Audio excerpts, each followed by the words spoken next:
berkahipun Gusti ingkang murbeng dumadi mugi tansah tumedhak saha kasarira wonten ngarsa panjenengan sedaya. Nuwun Bapak Ibu juru pambiji ingkang kinurmatan, kadang pasarta ingkang kula tresnani, ugi para rawuh ingkang satuhu kinabekten. Puji syukur konjuk wonten ngarsanipun Gusti Allah ingkang Maha Asih. Awit wonten wekdal menika kula saha panjenengan taksih pinaringan rahmat. Satemah saged pepanggihan kanthi pinaringan karaharjan. Shalawat ugi salam boten kasupen tansah kula saha panjenengan konjukaken dumateng Nabi panutan Nabi Muhammad sallallahu alaihi wasallam. Bapak Ibu saha rawuh ingkang bagya mulya, keparenga kula nomor undi wonten wekdal menika ngaturaken sesorah kanthi irah-irahan mulintenaken pagesangan ingkang saras wonten ing padintenan. Kasarasan menika bab wigatos ingkang yekuyung sedaya padamelan ingkang kula saha panjenengan tindakaken. Tanpa kasarasan ingkang sae kula saha panjenengan boten saged makarya sinau ugi nindakaken jejibahan-jejibahan. Kasarasan menika boten sambung rapetipun kaliyan pakulinan gesang ingkang saras.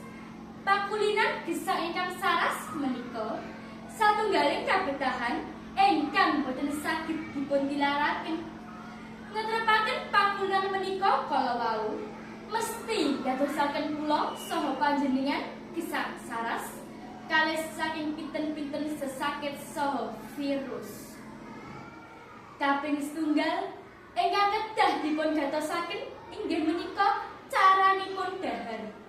Wekdal menika kula saha panjenengan mangertosi kathah tiyang-tiyang anggadhahi sesakit ingkang maneka warni, boten kados jaman simbah-simbah rumiyin.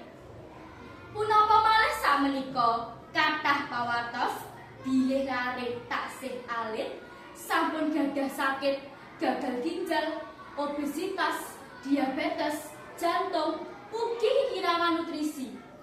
Sesakit kala wau saged dipun jalari saking jajanan-jajanan ingkang dipun wastani jajanan jaman sakmenika. Lare-lare kathah pilih jajanan ingkang namung endah dipun pirsani, eco, gurih, sarta manis wonten ing lati. Ananging boten gatosaken nutrisinipun. Sejatosipun jajanan-jajanan sakmenika kathah pengawetipun, warni, lemak, ugi pemanis. Sedaya kala wau boten prayogi kangge raga. Raga kula saha panjenengan menika betahaken darat ingkang seger, kathah serat kaliyan nutrisi.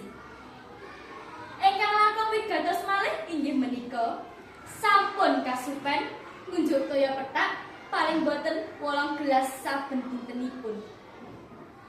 Pakulinan gesang ingkang saras salajengipun inggih menika olahraga ingkang ajeg. Olahraga punika kegiatan ingkang gampil dipuntindakaken ananging asring dipuntilaraken. Nindakaken olahraga ingkang dipunremeni kados mlampah utawi melajar, langen, ugi pit-pitan. Kirang langkung 30 menit saben dintenipun. Kegiatan menika saged mbiyantu jagi kasarasan, utaminipun ndadosaken kasarasan jantung. Ngasa ingkang cekap inggih kalebet salah satunggaling pakulinan gesang ingkang saras. Sampun ngantos sare kirang saking 7 jam saben dintenipun. Sare ingkang cekap saged mbiyantu mangsulaken kegiatan ugi njagi kasarasan. Bapak Ibu saha rawuh ingkang kula mulyakaken, mulintenaken gesang ingkang saras wonten ing padintenan saged dipuntindakaken kanthi njagi caranipun dahar, olahraga, ngaso ingkang cekap, saha ampun kasupen kedah njagi karsian badan kaliyan lingkungan. Bangsa Biak menika bangsa ingkang saras menawi rakyatipun kathah ingkang sesakitan saged ndadosaken ringkehing bangsa.